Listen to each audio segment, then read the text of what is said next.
All right, well, here we are, voice production. We've got the real Rick Doyle in the building. Thank you for jumping on the podcast. I know this has been in the works. And yeah, man, I wanted to bring you on because you're the real Rick Doyle on TikTok. You know, you're talking about the finances. You're giving education to people on how to be proactive when it comes to their resources. So I wanted to start with who is the real Rick Doyle? Like, if you had to condense it in like 30 to 60 seconds, as if we were back in the day, because context, you know, we go way back. Yeah. 2013, 2014, where we started working together when we were in network marketing. We got at least for me, I got my feet wet with sales. It gave some sharpening as far as presenting. But as if we were doing a presentation, you know, there's a room for the 30 people. Like, who's the real Rick Doyle from then versus now, if you had to encompass it? Yeah, definitely. Well, really, I would just start with, you know, my life story, which is like, I grew up in like a lower middle class type family. My dad wasn't around ever. It was just my mom working 3 jobs. So I remember like during Christmas time and holidays, things were tough. Like, we always heard like that whole like money doesn't grow on trees. Like, you know, you laugh at it now, right? Mm-hmm. But like that was a real thing. Mm-hmm. And so I remember there was like this turning point that I had when I was fresh out of college, because as you know, I was a mechanic for like 5 years in Illinois, and it just, my passion wasn't behind it. And I started to look at my life and where it was going, and I had all these lofty goals of like, you know, I wanted to buy a house, I wanted to go on vacation, but I looked at how I was going to get there, and I didn't have any sort of like roadmap or anything like that. And I knew at that time, like, the only way I'm going to get where I want to go is by taking action and like doing something about it, you know? And so I think that's what really all started, is just kind of reaching this turning point in my life of understanding I'm going to have to do something to change this path, right? And so that's when I just kind of started picking up every book I could on finance. And the more that I learned, the more I realized that like the information I have, not a lot of people have. And I'm blessed to say it, right? And it's really turned into something that I couldn't imagine it being, because like I was looking for my purpose for a really long time, and it wasn't until I got into the finance world that I was like, this is what I love to do. I love to educate people on finance. I like to help them get where they want to go, because unfortunately we're in a society where it's not there, right? And so if I can be that resource for other people to help them get where they want to go, no matter where it is, that's what I want to do. So I guess I know you wanted 30 seconds, but what is that, like 2 minutes? But no, that's the elevator pitch. That's the elevator pitch. Most definitely. Yeah. And so right now you're in the current state. Like, when did you start doing TikToks? Because like I said, you gained traction. I remember when you first started to now, the compound effect has risen as far as where people are coming to you, and they're starting to listen, and they're looking for advice. They're looking for somebody that has a voice of production. In this case, in the financial world. When did you start, and then like what's changed from then, just from a mentality standpoint? Because I'm sure it's been interesting to have that many eyeballs to just go ahead and come about you, and then just have that power. And so, when did you start? Yeah, so it's actually funny, because what I used to do in the beginning was I would record them, and then I would put them on like my socials, like my Facebooks and all that. And so you'll get like your Facebook reminding you, what did you post, you know, 3 or 4 years ago. So I think it started somewhere like 3 years ago. And truth be told, I actually didn't even want to do TikTok. My brother was like hard into it. Like he would, you know, he's the person that's scrolling through it, you know, for hours at a time, and he's sending me TikToks, and I didn't even have the app downloaded like at all. I'm like, I'm not going to get into this, like, you know, no shot at it. And then of course, you know, eventually gave it a peek. Exactly. I gave it a peek. And then I actually just like, when I started my page, it wasn't really finance related at all. It was just, let me see what this thing can do, because they have some pretty cool features on there, like the effects, like voice changers, things like that. And when I started, it was more like motivational stuff that I was doing, because I'm obviously really big into like personal development and stuff like that, and I wanted to help like empower people. But I think for me, it was just kind of, when I first started making videos, I'd make them once in a while. It wasn't all the time. It's just when I kind of felt like it, right?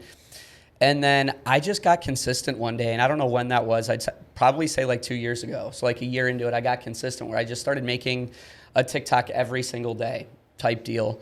And then I remember the turning point for me, which I was just having this discussion with somebody recently, was I made this TikTok. I think I was at something like 2,500 like followers or whatever. I made this TikTok and I got 2 million views overnight. And when that happens, there's a mental shift that you go through. Because it's like, you understand what I'm talking about. It's this mental shift where you're like, now I have to do this every day, right?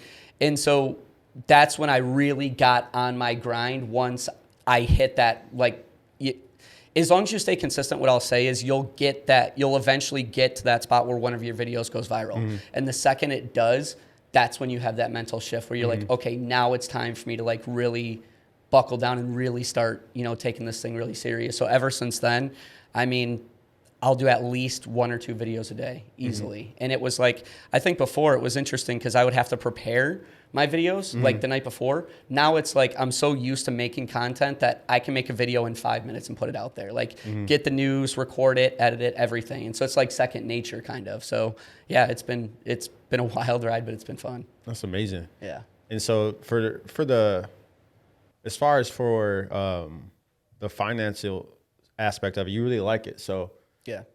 Why does Rick Doyle have a passion for finance? Like I know you mentioned earlier, as far as like money was growing trees, like, and then you're currently in the financial industry right now, correct? Yeah. So where does the passion come from? Is it like, let's kind of peel that back just a little bit in terms of detail of because that's the beautiful thing, is you like it, and as opposed to just doing it just to do it, like you're in the comments, you're interactive, you're helping people. And you can tell it's genuine when you're given that information, as opposed to there's an agenda behind it. And I think that's super important, especially nowadays. Again, like I said earlier, there's a lot of lack of voices of production where people aren't really, on the offensive on doing the things that they say, or at least studying on a day-to-day basis. Where does that passion come from? Yeah, well, really, obviously, if we look out in the world right now, there's a lot of issues. I mean, you turn on the news, you see it everywhere, right? I mean, you'll see a lot of like hate stuff. You'll see a lot of, left versus right, like the political stuff. A lot of divorces are caused from, finances, things like that. So a lot of problems actually are centered around finance. And it sucks to say that. I don't like to say that. But when you look at the reality of the situation, that is the reality of the situation. And so for me, the way I kind of look at it is, the playing field really isn't level right now. What I mean by that is we have a lot of people who earn a lot of money that tend to make the rules. And unfortunately, it leaves people in a position where we have this mindset of like, since these people have all this money, we don't stand a chance, when that's not true at all. If you put money in the hands of good people, now it's an even playing field. So for me, what I look at is you're not going to be able to change the system unless you can level the playing field and it's even. So like for me, I just kind of look at it like, if you want to, and I'll just use the political thing, it doesn't really matter what side you're on. Both of them are funded, right? They're heavily funded. News media outlets are heavily funded. And a lot of times they're pushing something, no matter what it is, right? Well, in order for us to like change that narrative, we have to be the ones to fund it. We have to be the ones to get behind it and say, hey, this is what we want to see, right? Like, we're the ones that are in control of this now. It's no longer the people at the way top. It's the playing field is level. So I think for me, it's deeper than just one person's individual like having wealth. It's an everybody type deal, because if we can all work together on understanding finance, and we can work together and this is what I tell my community on TikTok is, I'm just a talking head on a phone. Yeah, you're a vessel. But if we all work together, like, you might know something that I don't know, and I might know something that you don't know. So if we can help each other, not only are we helping, our families grow, but we're helping our communities, we're helping our states, we're helping our countries. We're doing things like that. So it's kind of a bigger picture thinking of finance. It's not just an individual, because I think if you focus on your individual finance, I think that's where it gets tainted. That's where people really start to be more like, their morals can be compromised because it's more of an individual interest. Like for me, there's no individual interest at all. I'm willing to give any information and help anybody get where they want to go, because it's bigger than me. Right, it's not a secret. Exactly. So I think that's really where the passion comes from. And I mean, you can hear it now, right? It's like, I see this world where money isn't an issue for people anymore. They understand how it works because money at the end of the day is a game. It's a resource. It's a game. Yeah. And if you understand the game and you know how to play the game, anything's possible. Now we have money in the hands of good people who are able to do charity work with it. They're able to help their communities. They're able to help their families. They're able to help their health. They're able to save their marriages. Like, it's bigger than just money. You see what I'm saying? So, like, that's really where it comes from. No, I agree. I'm glad you said that because, like, I resonate with that wholeheartedly because people have a negative connotation with money, or people that have it as far as who they are with their who they are as a person, their character. When if you can like redevelop a new relationship with money, you can really change whether it flows to you or, you know, it steers away from you. Yeah. So everything that right there is a big unlock that a lot of people, if they can just wrap their mind around and readjust their paradigm, they can really have the life that they want. And having a life you want isn't just materialism. Like when I say to have the life you want, a lot of people think about the things that they can get externally when it should start, or it should be added on with, you know, like you said, your health, your wealth, your love, your happiness, and those things aren't external. A lot of those things are internal, and your health can help, your finances can help facilitate a better life for that. But you have to see that first, and then maybe let's say the material, as opposed to the material, then those things second, third, fourth, or fifth. But I'm glad you touched on that. So you've been doing some coaching recently, and that's just before we get into that, like you had that video go viral. What are some of the feedback you're hearing from people? Like you have a lot of in-depth conversations and you're getting in terms of the comments and everything. What do people have said? Because I know you've got some videos shadow banned. There's a lot of controversy in the comments where you're keeping it open. But what are you hearing from people? What are some common themes that you're hearing people when they take the time to comment on your videos? Is it controversial? Is it a mix of, you know, they agree, they disagree, or they're challenging what you say? Like, what's that look like? I think in the beginning, you get kind of a mixed bag of both. I mean, you really have to get thick skin in anything you do in social media, because I think when when that video went viral, I had a lot of hate on it. A lot of people didn't like it, you know, but I look at it now as like, it's a blessing, right? Because the way I look at it is not everybody's going to have the same point of view as you do. And so why not number one, why be, you know, offended by somebody else's opinion, right? Like, it's just an opinion. Allow them to have that opinion and be okay with it. And that's something I've learned through, you know, having this thick skin. Is before I used to read these comments and I get pissed. Like, I get really mad at the stuff, because my point of the video is never to hurt anybody. It's to raise awareness as to what's going on, because without awareness, you can't change the habits that you have, right? And you have to change those habits to get a different, you know, result. So I think when I first started making content, it was kind of like 50-50 of like, yes, people liked it, but then there's other people that were like, you shouldn't be doing this. Like, you know, like, you don't know what you're talking about, like that type of deal, you know? But you just push through it and you keep going, right? Because who you really do it for is you do it for the people who are going to listen. You don't do it for the people, because you're always going to have haters. I mean, I look at haters as a blessing now. I love them. I absolutely love them, because at least they're taking the time to watch the video. Like what they're listening to, they might not get now, but give it, you know, 6 months, a year, whatever, down the road, it might hit them and they go, oh, that's what he was talking about. So, you know, it's like, thank you for taking the time. This is what I actually say to like haters now, is like, before I used to engage with them and like do the whole like rant thing back and forth to come. I don't even do that. Like now it's like one of those things where it's like, hey, thanks for, you know, taking time to boost my content right now. I appreciate your feedback, like that type of deal, because it is helping, right? And, you know, I want to build a community. And this is really what it's morphed into, is building a community where everybody's opinion is kind of accepted. No matter if you agree with what I'm saying or don't agree with what I'm saying, that's not the point. The point is that you have something I can learn from you, and I have something that, you know, you can learn from me. So like, that's really what it's turned into. But I think now, you know, obviously you still have those haters. There's stuff that I'm posting now, the shadow banning thing, for instance, I thought was pretty interesting, because how that came to be was what I started to understand about TikTok is, if you leave it open for engagement and you allow people to have an open dialogue in the comments, it's kind of like a runaway train, where you don't even have to like engage with the people that are, you know, putting comments, and they're engaging amongst themselves, which as the algorithm works, the more engagement, the more views you're going to get, right? Yep. So I kind of left, and what I still do is I really don't come at anything with an opinion. I'll just post, here's this article here, tell me what you think about this. And I think that the videos that I got shadow banned, I think they might have misinterpreted it and thought I was putting something out there to push some sort of agenda when I wasn't. It was just kind of like, but again, that's the haters thing, right? So yeah, I went through my shadow banning period.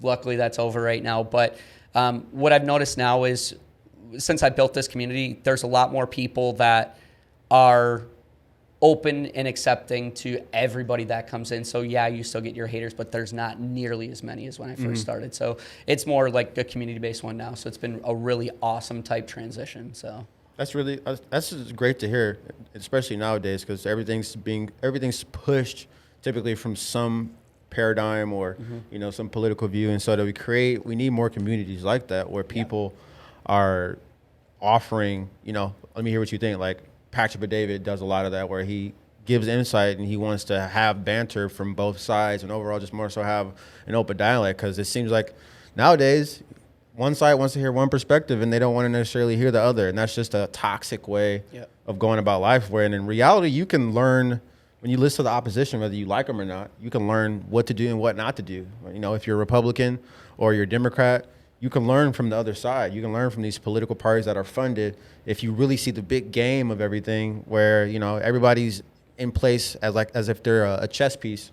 If you can see the full board, you can really win in this thing we call life, where you can get where you want to go versus feeling emotionally hurt because that person's a Democrat and I'm a Republican, or he's conservative versus progressive. Like there's a lot of value in all sides. The real kryptonite is when you can't even hear the other side. I tell my sister that all the time. Like I typically tell a lot of people that, where it's if you can't stand and hear the other side, then you lost. Because like they could tell you, they could be telling, just generally speaking, they could be telling you, don't go out on the street because there's somebody down there, or this happened here, or it's just general information. But a lot of people suffer from that, which always has me ponder. It's like if you can create that environments like there's communities like yours. Do you have a name for your community, or is it? I don't. No? I think that's the next step for me, because I've been doing a lot more TikTok lives. The TikTok lives are awesome. Like when I first started doing TikTok lives, I didn't like it. It's like,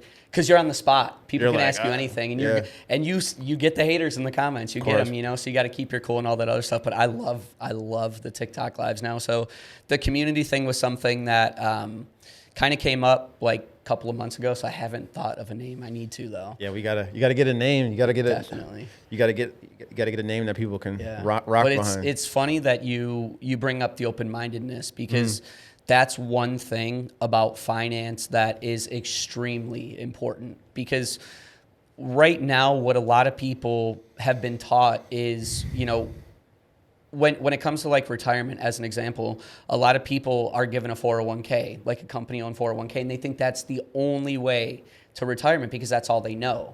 But if you remain open-minded, there's, especially right now, I mean, we're in a market where it's risky to be in the stock market. And I'm telling a lot of my people right now, if you absolutely are like, I'm buying in the stock market, I'm not going to tell you to not buy in the stock market. But right now is one of those situations where if you're in the stock market, you're probably losing money. And unfortunately, a lot of people, they have all of their assets tied up in something like a 401k, right? And so I started to realize that I need to be open-minded if I'm going to, accrue the level of wealth that I see for myself. And that means diversification. That means, exploring more into real estate investing. That means exploring more into, the crypto space. That means exploring more into like dividend investing and mutual funds and, fixed index annuities, things like that. Really understanding intimately, the difference between each one and how each one of them has their own strength in each particular situation. So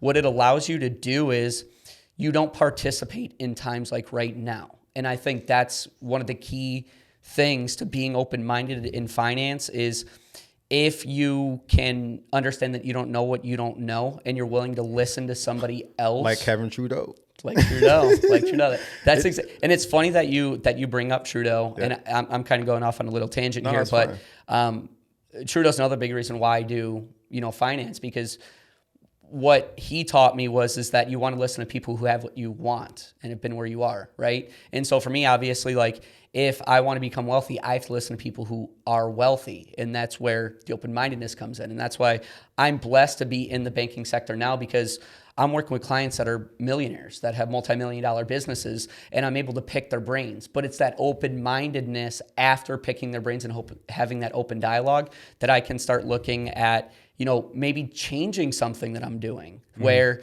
yes, the market might be going down right now, but how can I diversify so that I'm not participating in those market losses? And that's when you start to win the game of money, because that's what people don't really understand, is that money is a game. You just have to know the rules of the game. 100%. Yeah. And that's where that conversation comes in, where a lot of people there's a great population of people in America that hear, they get told a narrative of somebody that's wealthy, and they immediately write them off.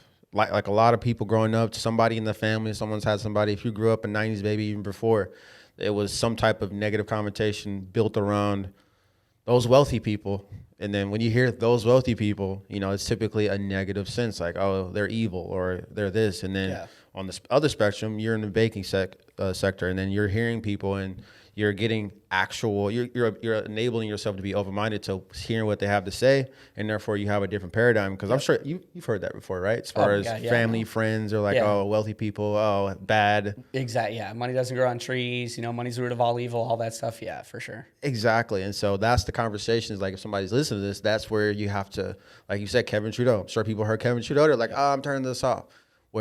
That's where the knowledge you might need might be. Just because it's from someone that you don't like doesn't mean it can't serve you. And that right there for me is just like, that's a big principle of mine. But going back to it, before I say is voice production, look at podcasting, whether it be this podcast or any podcast. Don't look for it as the answer. Just look at it as a perspective to help you collectively, figure out your next move. So I like to say that, because so many people take things absolute, where just because you and I, Rick or Sean or Martin, whoever might be doing it, if somebody says to do something, it's not necessarily for you to go ahead and necessarily do. You need to assess the information to figure out your next move. And so going into what I wanted to ask you is, what are the real Rick Doyle financial principles? Like, is there anything that you live by that is his perspective and how he's going about it, and you can assess if you want to do it? Yeah, well, one of the biggest things I always start with is money, body, mind, and spirit. Okay. Like everything, money, it revolves around those three principles, right? And I mean, you've touched on it a couple times in this podcast, but a lot of people, they have a negative connotation in their thinking around money. You have to have a healthy relationship with money. If you don't have a healthy relationship, you're repelling it, basically. So at a basic fundamental level, what I try to get people to understand is that money is really just an exchange of value. That's really all it is. And when you look at something like gold, for instance, gold has held its value for a really long time and will continue to hold its gold for a really long time. Why is that? It's because of the value it holds, right? And not a lot of people know this, but I mean, everything in this universe vibrates, right? We know that, right?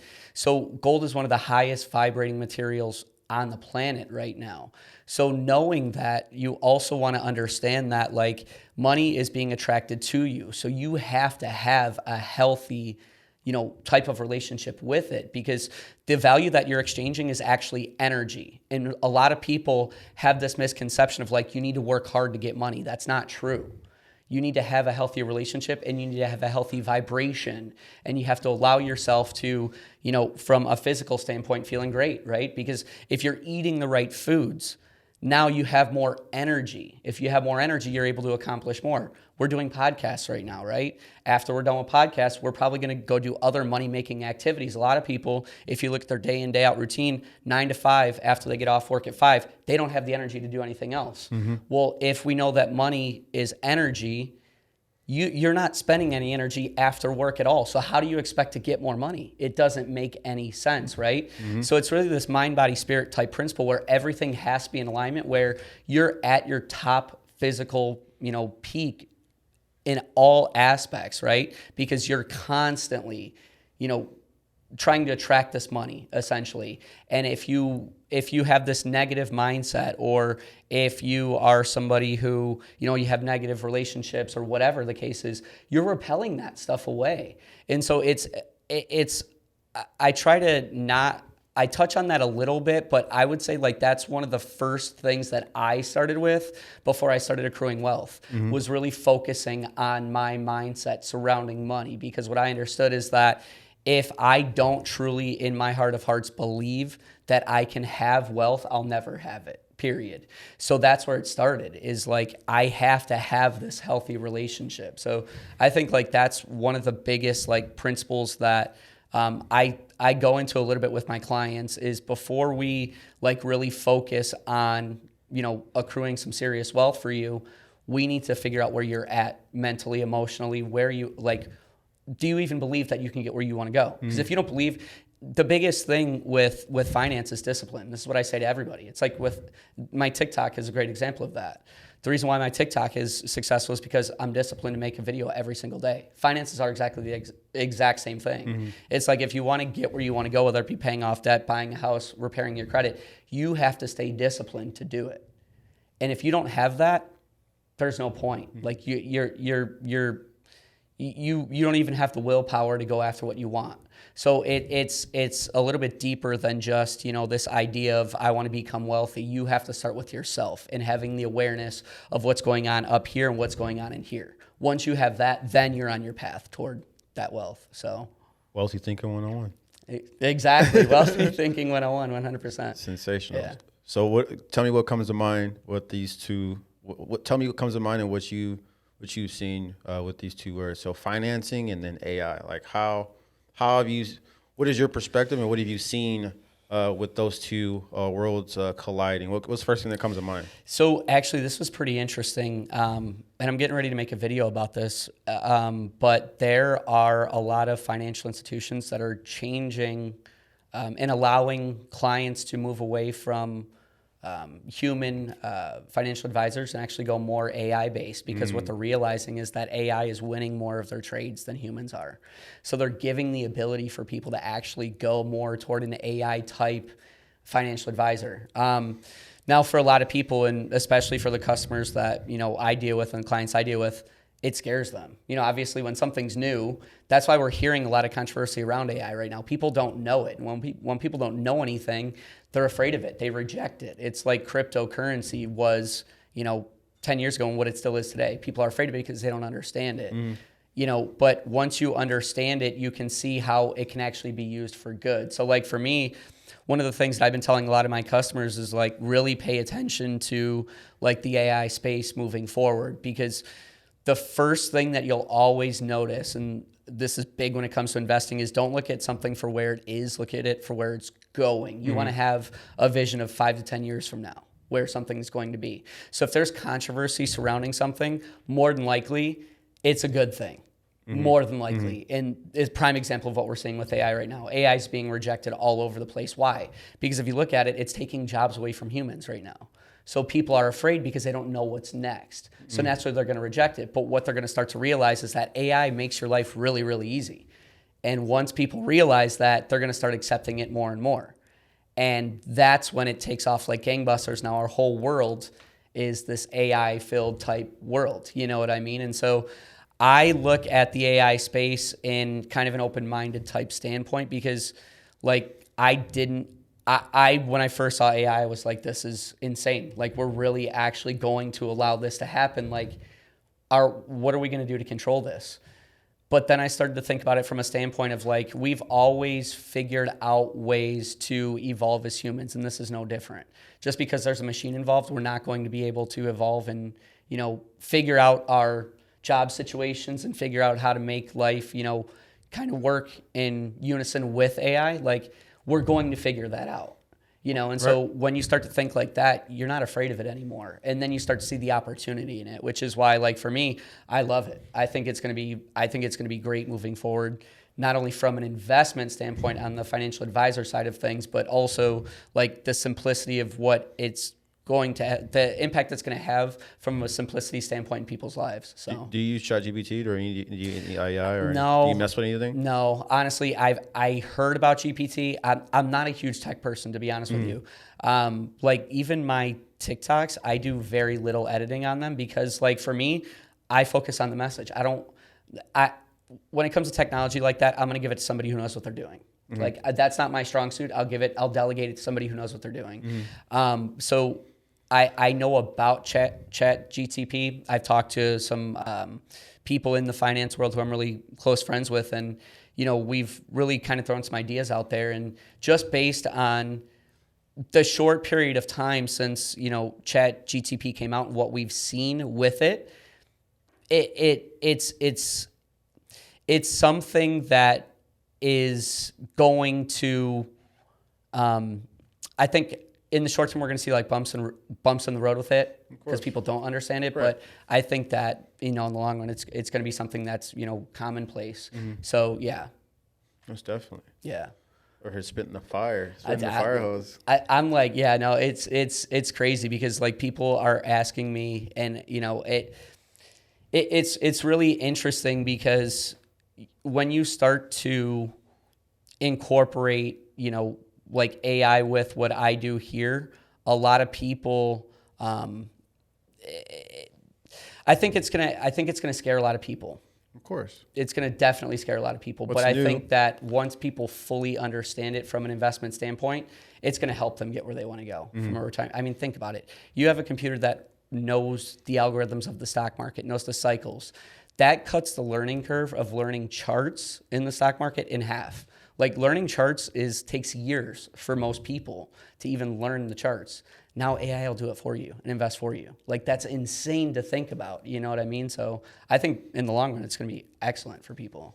Oh, I like to say, this is our Facebook. Like as far as when Facebook first came out, all the social medias first came out. We're now living through that cycle with Bitcoin and AI, and it's taken this like second major like maturation period where 10 years ago, 15 years ago, it was fresh and new on the market, but now we're finally getting our first solid 20 years of maturation, and then the full second versions like come in full circle. Yeah. And so, like you said, you can need to be on the forefront of it because I use it every day. As far as Chat GPT, in terms of just talking to it, it's like having a conversation. As far as you just got to know how to have the conversation to get the answers that you want to create whatever you're trying to use, as opposed to I don't know, doing extensive amounts of research on the internet where you can cut that down from 42 tabs into 4 questions, and you can get those 4 questions in 4 minutes, as opposed to 42 tabs, slow down computer 4 hours later.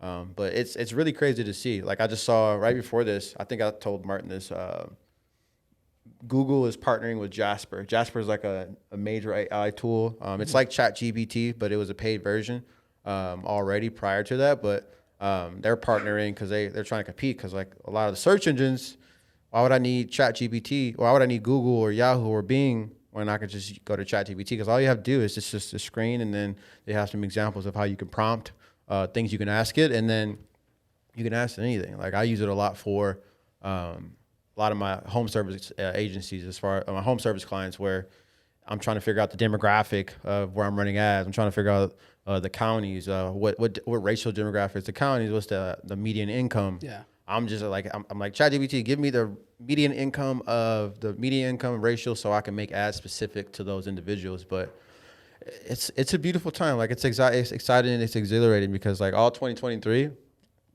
it's just all steam ahead, because you're either going to be ahead of it or you're going to be behind it, because a lot of things are changing right now. Exactly. And that's the thing, is like, you're not going to be able to change it. Like it's here no matter what, right? Mm-hmm. And we were talking about this before the podcast started. I mean, Martin's editing videos and you just saw him edit a video with AI in, what was it, like a minute or something like that? 30 seconds. Yeah, like 30 seconds. That's crazy. And so how long did that take before? To put it together, probably like 5 minutes. Yeah. Like synchronizing everything. Yeah, exactly. So it's like, that's the simplicity that we're talking about. So yeah, there's controversy surrounding it, but I think once people get familiar with it, they're going to love it. Mm-hmm. You know what I mean? And that goes for me too. Like I don't obviously use it, but I can see how it's going to make my life easier already. And I definitely encourage it. Even if it's 10 minutes a day. Yeah. Just asking it maybe 5, 10 questions. You'll just like TikTok, just with your whole life, not even just. It can be used for anything and everything in terms of their day to day, whether it be your health, your happiness, everything. Where it can help you condense time. It can just condense workloads down immensely, especially for me. But it's something to play with, like Gary Vee. Just like one thing that I've always like when we were doing network marketing. I remember that was the first time I had met Gary when we went to Vegas. Yeah. Oh yeah. He was like, "How do people know who I am?" Just 18, just getting out of high school for me, and then since then he's just been right about so many different things. Where he's doing it again, whether before it was Snapchat, Venmo, Instagram. He called when Instagram was going to get bought. He called the value of Snapchat, Facebook, when that was going to emerge, Uber. And now it's this. He's like, I'm waiting for you guys to take AI seriously. Yep. And it's for me, when I see that, I'm like, okay, like I've already been on it, but like that's always been the voice of consuming his videos over the years where, as long as you just play with it, you don't have to necessarily make it a mastery overnight, but like you're doing like the discipline of people make that effort of asking it questions every single day. It can really work in your favor as opposed to, distancing yourself. Cause like now we're in a very pivotal point right now where either you're 25, 35 or 45 and you have either a 50, 60, 70-year-old mentality where you basically, I'm not going to use that because I work with a lot of traditional business and they're older. They're owned by, what's the generation for millennials? I thought it was I don't know, sure. Gen X, just the generation. I thought it was just millennials. Yeah, I don't know. We're just going to say millennials. Yeah, millennials. Anybody who was born in the 70s, 80s, 90s that own businesses. Like the idea, I deal with so much resistance. So many people are resistant, like example, just advertising. Like, oh, you need to hire, like my big thing is you need to hire a media department. Like everybody needs a media management department where you control the narrative in your industry. And there's people that are up for it. And there's a lot of people you go into the conversation that either had a bad relationship with an agency or they don't even want to learn it. And that's going to put out right now 32 million small businesses right now in America. It's going to put a lot of them out of business. The question is, are you going to be the person to get put out of business? Why would they be going out of business? Because they haven't adapted. They haven't made progression an obsession with their business because they're only doing things traditionally and they haven't added that modern piece to it. And so this is that fine line right now when it comes to AI, where if you don't just put a little bit of effort into learning how to use it, it could really make or break whether you're obsolete or, you can go ahead and grab the market, let's say, from the internet that's online to your offline business. Yeah. But what do you? Well, and to piggyback on that a little bit, because the thought I kept having in that is, you're right. A lot of people, they don't want to adapt to things. And like ChatGPT, I actually look at that very similar to what's going on in the finance world right now. So not a lot of people know that we actually have a digital dollar that is working for us right now. GPT. See, I can already. That shows you how much. It's okay. I already hear I can already hear the comments like he didn't say it right. Yeah, exactly. Oh yeah, it's like I said, man, it's all good. But ChatGPT. So it's just interesting because like. You look at the finance world right now, and you have to adapt to what's going on. One of the things that I get from clients pretty consistently that are in the know, a lot of them are not in the know, is that we're moving toward a digital dollar, and people don't even know this. And so what that means is that the way we do banking is rapidly changing before us. And a lot of that has to do with the technology. A lot of it has to do with AI. A lot of it has to do with the simplicity of transactions, right? And so like that's one thing that you want to look at as well, is those people that are not adapting to these changes are the ones that are going to get left behind. And unfortunately, it's not just going to hit them from, the AI standpoint and everything that happens in their life. It's going to hit them financially too. And that's just the reality of the situation. Do I like it? I don't like it. I like the fact that we have diversity in our financial system, but I also understand that in order for us to, kind of make things simple, we have to change things. And so our old banking system just doesn't work anymore. It doesn't. I mean, I don't know how much you know about the banking system, but the modern banking system was created in 1976. It was surrounded by the US dollar, checks, faxes, things like that, like things that we don't do anymore. You know what I mean? Now we have the Zells, we have the PayPals, we have all this stuff where, what people don't know is that a transaction between me and you settles like through Zelle in like 3 seconds. but it doesn't settle with the bank right away. It actually settles with the bank like 24 to 48 hours later. So those banks actually owe IOUs to each other. What this technology is going to do, and things like AI is going to do, is it's going to help these banks to process these transactions faster.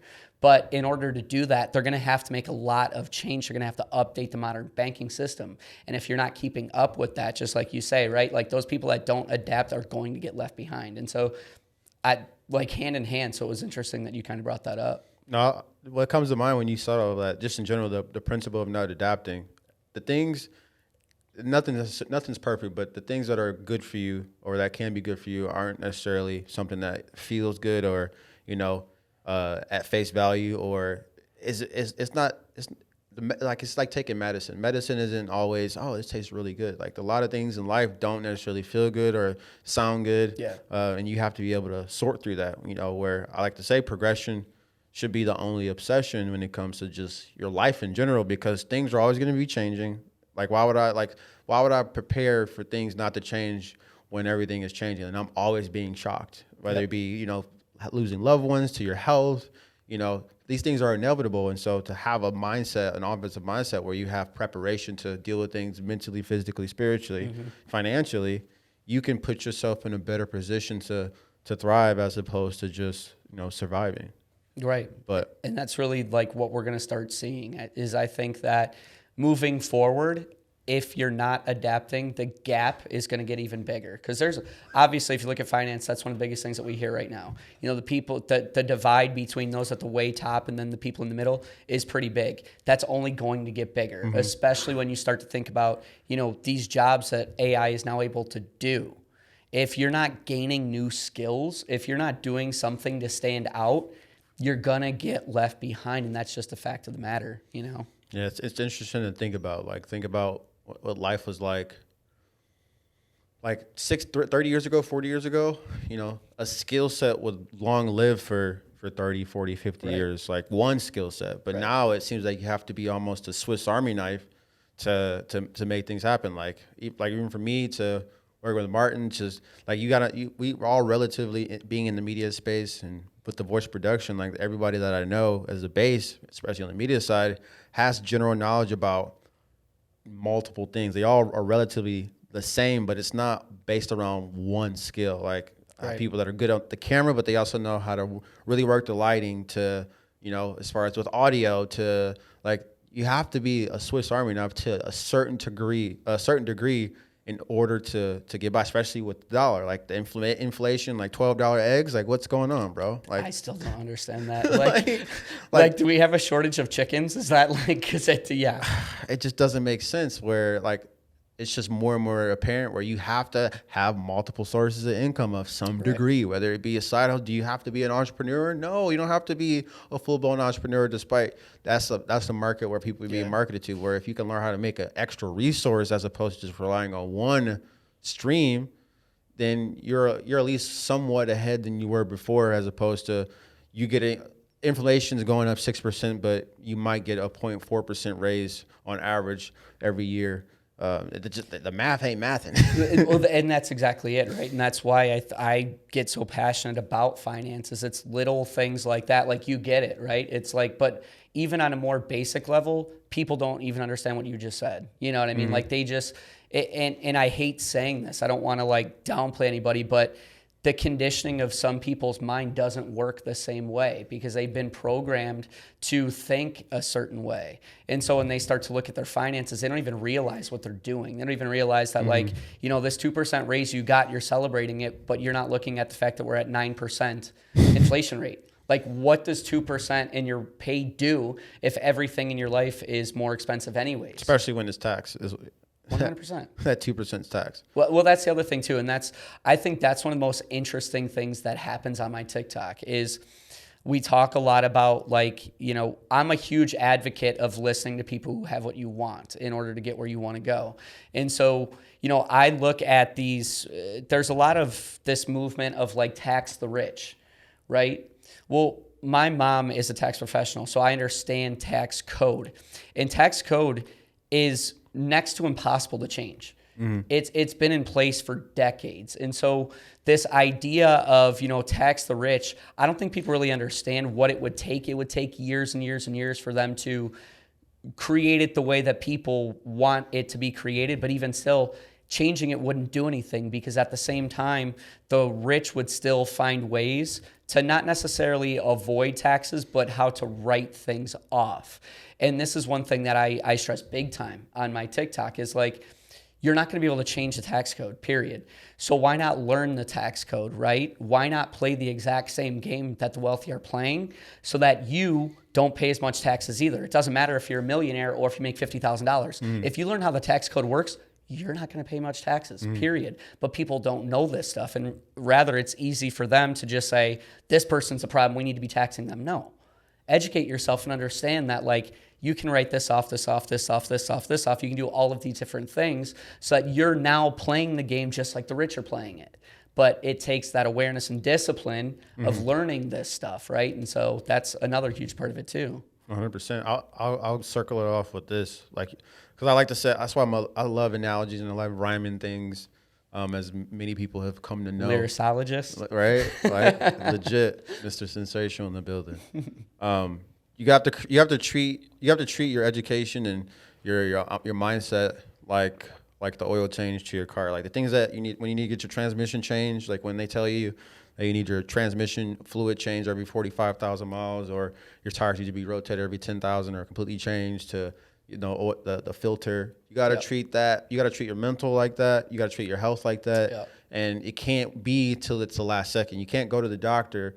You shouldn't be going to the doctor when they're telling you that you're on the verge of X, and then you get into that rhythm where I have to do this, this, and this. It should already be a lifestyle, and it's unfortunate. A lot of people they've made convenience such a crutch where it's unfortunate that's the thing that people need, and you just have to hope it's not too late by then. But if it's already a mentality, like I was just having a conversation with my business partner, my roommate, Patrick, because Andy Rosella was talking about this as far as like the negatives of it, and it was just interesting, some of the alerts where there's just, and it just brought up a conversation of he was talking about AI on the 20 minutes of his pod. Is I was saying, you can't, like, just because things are made convenient doesn't mean you should do them. Like, right now we're headed down the road of Wall-E. Like, there's a lot of things that are made convenient that they shouldn't be made convenient. Like, there's a lot of things that need hard work and dedication. Yeah.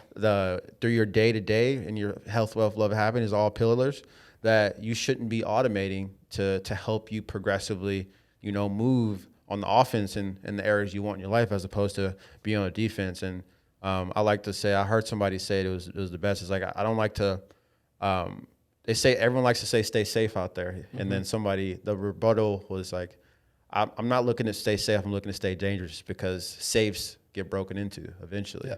So, well, think about safe and think about comfort zones, right? I mean, yes. As an entrepreneur, you already know, like, you gotta get uncomfortable and be okay being uncomfortable. I mean, it's with anything. I mean, we talked about the TikTok that I built. I hated being on camera when I first did it, but I knew what my mission was, and I think that what you're saying plays directly into the comfort thing. It's like we have these like technologies and things that are being invented that are making people's life pretty complacent because they don't want to leave this comfort zone that they have. It's a lot easier to just stay the same than it is to kind of get out of that comfort zone. 100%. Now, for those that want to get some exclusive information from the real Rick Doyle, like, where can people go to work with you one-on-one, and what can they expect as far as in this one-on-one, if they're looking for some undivided attention? Yeah, so you can always get me at TikTok at the real Rick Doyle, and just DM me on there. I'm good about answering questions here and there, but for best of what. Everybody's situation is different in finance.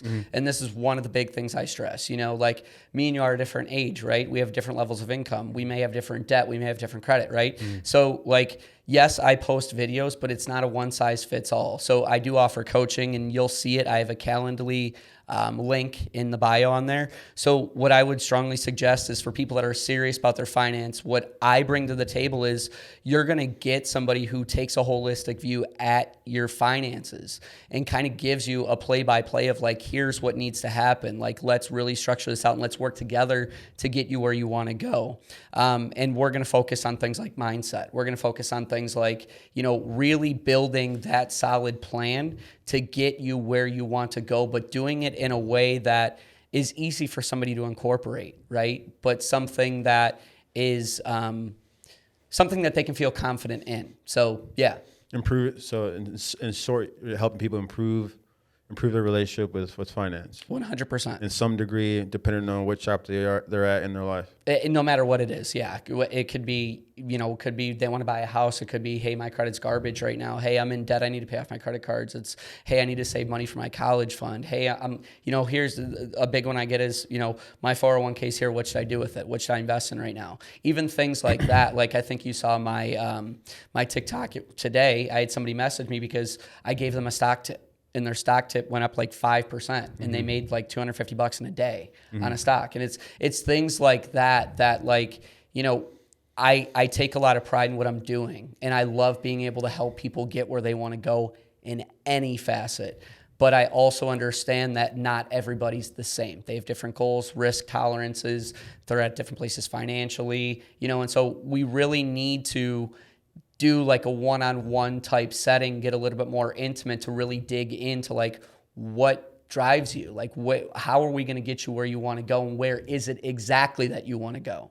And then you'll have somebody there that's going to, draw that plan out for you, give you something that you feel confident in, that you can stick to, and ultimately get you where you want to go. Sensational. Well, if you're looking to be a voice of production in your finances, you know what to do. You need to go ahead and contact the real Rick Doyle. He's going to get you right. And again, these aren't the answers. These are perspectives that you need to consider with your next 5 moves. Shout out to Patrick betdavid. So until next time, boom.